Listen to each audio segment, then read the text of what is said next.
One of the most important parts of the Pierce program is some of the classes that we had to take to get the certificate.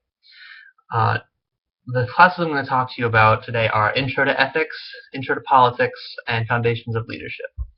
Now, Introduction to Ethics was, I think, helpful for shaping my development in leadership because it gave me a real sense of, I guess, what the good is, different perspectives on that, different ways to go about it, and I guess just really what the good would look like.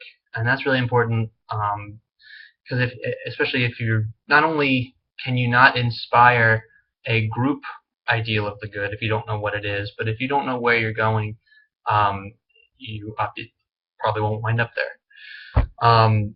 In terms of getting to that place, I think Introduction to Politics was a pretty helpful class. It talked about a lot about what the good looks like on a broad scale and different regimes, which regime would be best to fulfill a certain kind of good.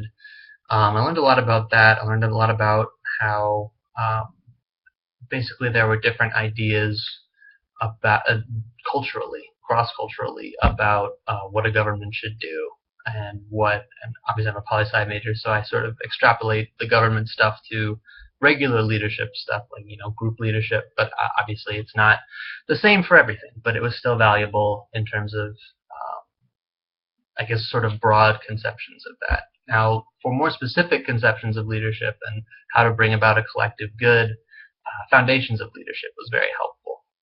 A lot of the studies we looked at, the literature, the discussions we had, gave, I guess, more specifics about how to make small groups of people and probably large groups of people. I haven't had a whole lot of hands-on experience with that yet, but groups of people basically move forward as a unit, and when that's a good thing and when that's a hard thing, when that's a bad thing, et cetera, et cetera. I mean, there was a lot of nuance to that I thought was helpful in, I guess, shaping my outlook on leadership.